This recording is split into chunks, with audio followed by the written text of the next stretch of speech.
Rotasi atau perputaran. Rotasi ya. Jadi rotasi itu bisa kita jumpai dalam kehidupan sehari-hari seperti jam dinding ya. Pernah lihat jam dinding ya? Pergerakannya seperti apa sih? Nah ya, jadi bergerak searah jarum jam. Nah, pernah dengar ya, bergerak searah jarum jam, berlawanan arah jarum jam. Nah, jadi bergerak ya, setiap hari, setiap detik akan bergerak ya. Jadi pergerakannya ini seperti apa? Ya, bisa kalian lihat. Kadang bergerak 180 derajat, terus 90. Jadi setiap detik itu menandakan. Pernah ya belajar di kelas 7 tentang sudut ya. Jadi ada sudut siku-siku, tumpulnya, tergantung pukul berapa yang ditunjukkan ya. Kemudian pernah lihat kincir angin ya? Nih, kincir angin. Coba lihat arah perputarannya seperti apa. Ya, bergerak berlawanan dengan arah jarum jam. Ya, pernah lihat biang lala? Ya, pernah ya bermain biang lala? Pernah naik ini ya? Jadi, biang lala itu pergerakannya seperti apa sih? Ya, ada yang bergerak searah jarum jam. Nah, inilah contoh dalam kehidupan sehari-hari yang bisa kita lihat tentang rotasi atau perputaran. Nah, jadi apa sih itu rotasi?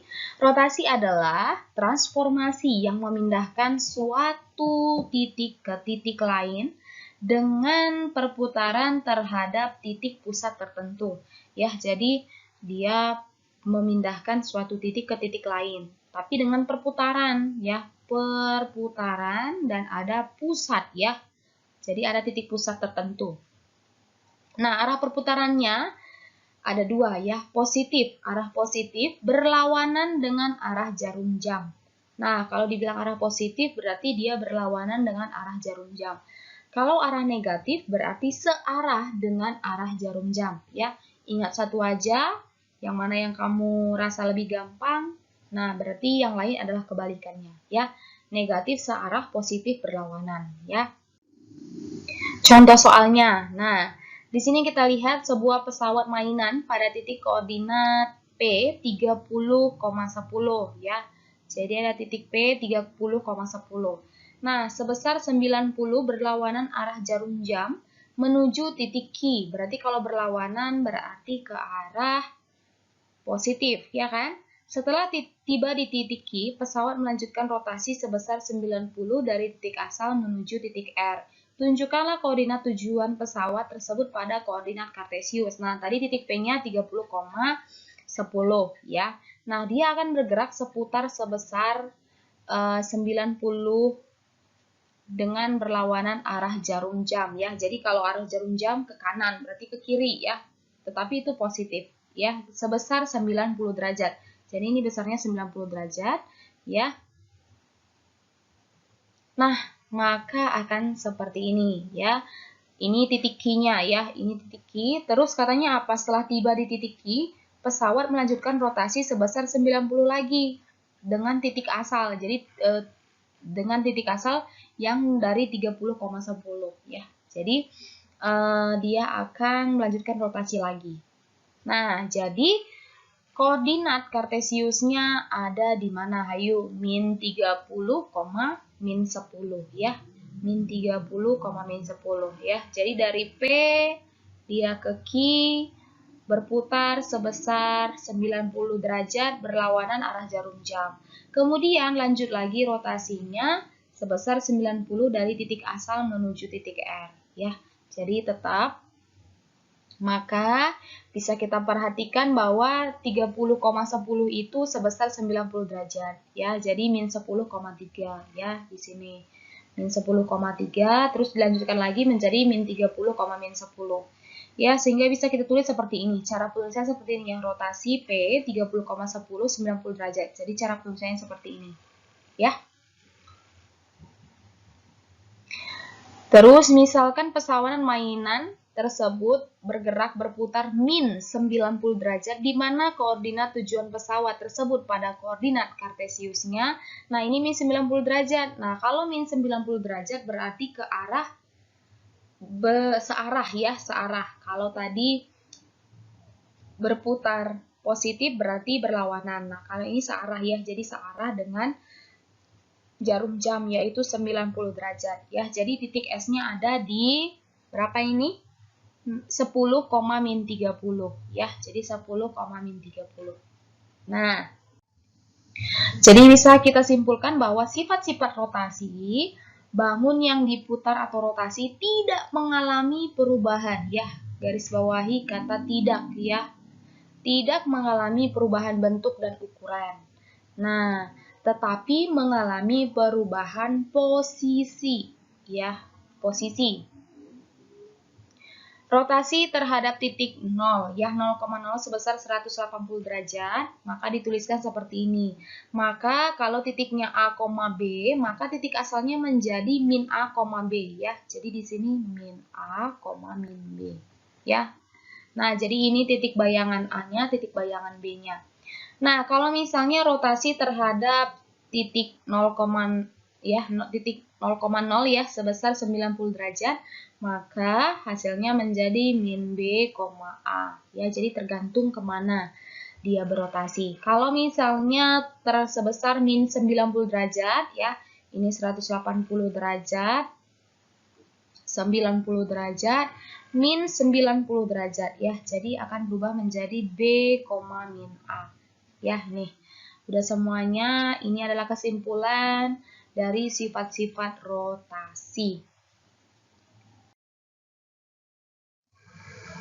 Dilatasi atau perubahan ukuran ya. Jadi contoh dilatasi dalam kehidupan sehari-hari sebenarnya sering kamu jumpain, hanya saja bahasa matematikanya ya seperti ini. Dilatasi, rotasi, refleksi, translasi. Nah, seperti itu ya. Jadi untuk ini dilatasi atau perubahan ukuran. Ya, pernah ya kamu mengecilkan atau membesarkan foto dari yang ukuran 4R menjadi 8R misalnya ya. Jadi ketika kamu melakukan perubahan ukuran itu sudah dinamakan dilatasi ya. Jadi ketika kita ingin memperbesar foto atau memperkecil ukurannya itu sudah dilatasi ya. Kemudian mungkin karet ya, karet gelang ya seperti ini. Ketika masih seperti itu jari-jarinya misalkan kita buat 2 cm ya jari-jarinya ya. Nah, tetapi ketika kita ingin mengikat sesuatu dengan karet ya, ini kita contohnya ini mengikat sesuatu dalam toples terus kita ikat dengan karet gelang. Nah, berarti diameternya akan seperti apa? Jari-jarinya seperti apa? Bertambah kan? Makin besar kan? Yang tadinya hanya 2 cm bisa jadi menjadi 4 cm. Jadi dia memperbesar karena karet kan elastis gitu ya. Itu juga contoh dilatasi atau perubahan ukuran ya. Jadi bisa kita artikan dilatasi itu pembesaran. Ya, perubahan ukurannya menjadi lebih besar atau perkalian ya. Jadi suatu transformasi yang mengubah ukuran, memperkecil atau memperbesar suatu bangun, tetapi tidak mengubah bentuk bangun yang bersangkutan. Dilatasi ditentukan oleh titik pusat dan faktor atau faktor skala dilatasi. Nah, jadi boleh pembesaran perkalian atau memperkecil ya. Jadi ini faktor perkalian sebenarnya.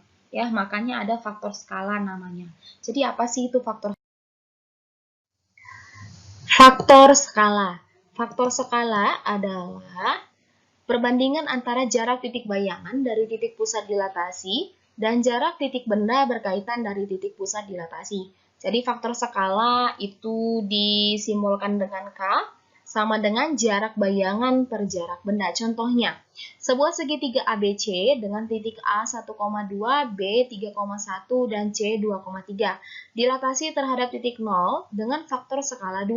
Tentukan koordinat bayangan titik-titik segitiga ABC ya. Jadi langsung kita gambarkan di sumbu X dan sumbu Y-nya ya. Kita gambarkan segitiga ABC. Nah, katanya dengan faktor skala 2 berarti perbesarannya 2 kali ya dari jarak benda. Karena skala itu apa? Jarak bayangan per jarak benda. Jadi, dari jarak bendanya dia 2 kali dari yang sebelumnya. Nah, tadi jarak benda kita 1,2. Nah, berubah menjadi 2,4. B-nya 3,1 berubah menjadi 6,2. B aksen ya. Kemudian C-nya 2,3, maka menjadi 4,6. Itu untuk C aksen.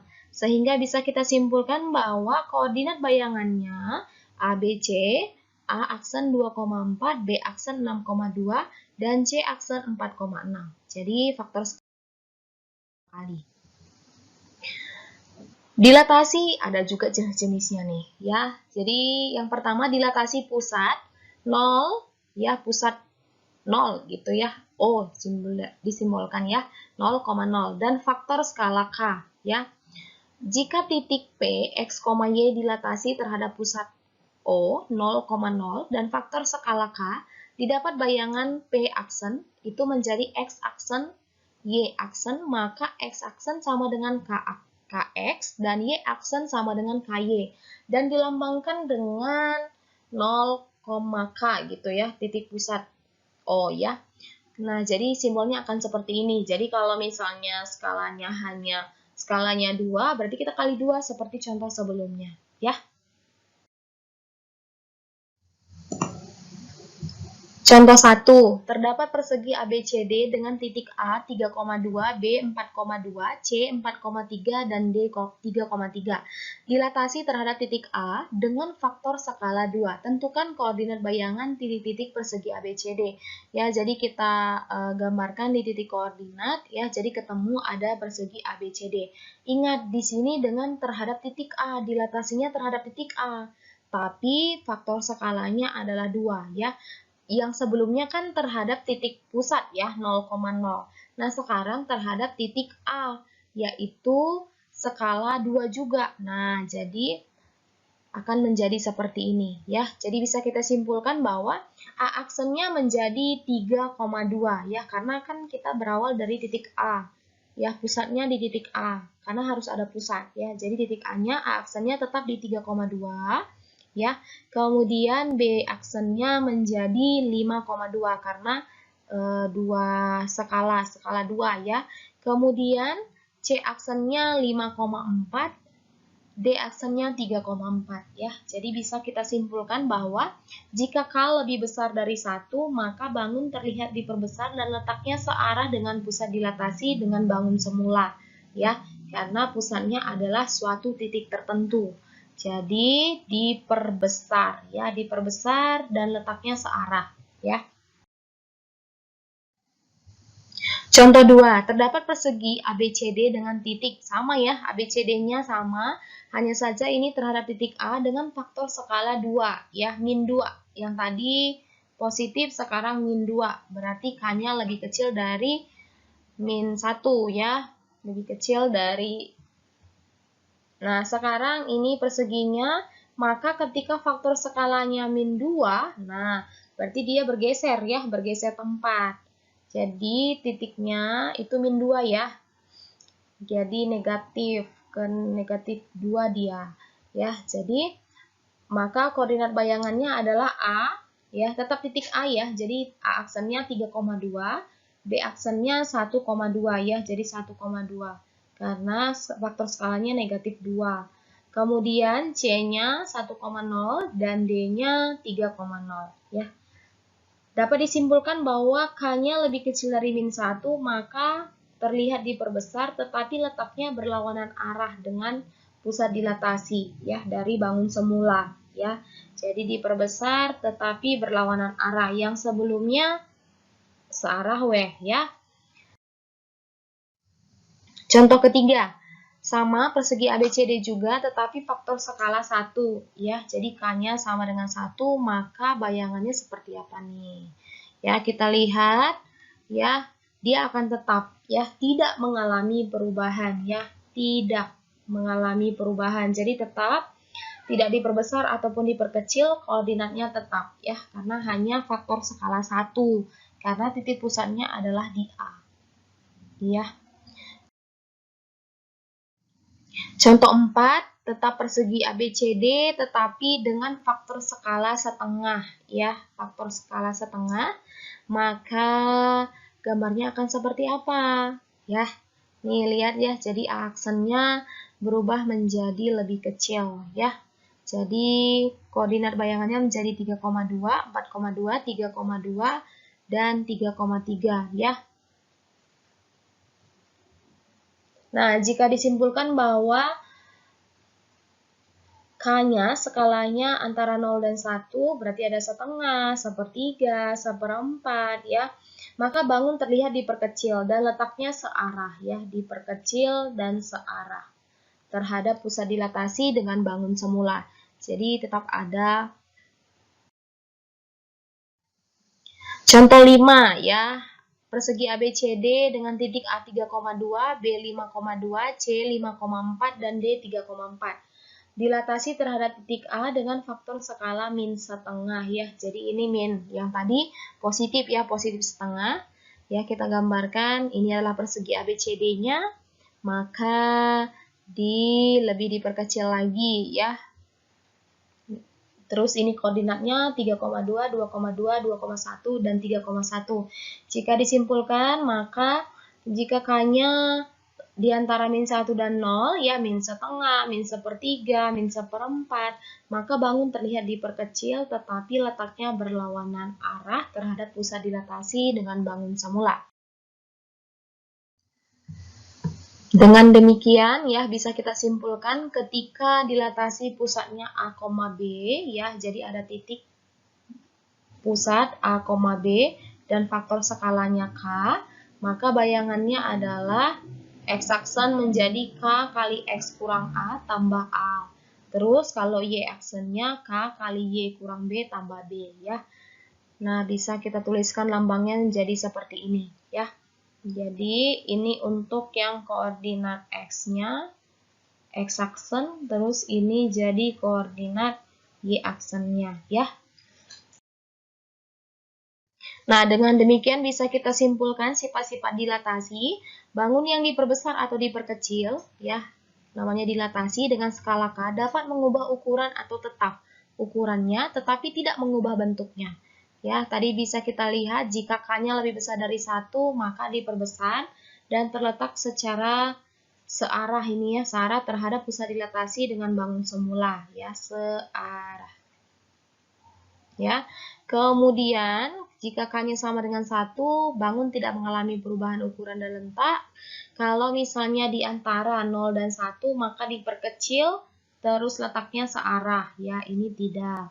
Terus kalau misalnya D antara min 1 dan 0, maka diperkecil terus berlawanan arah ya.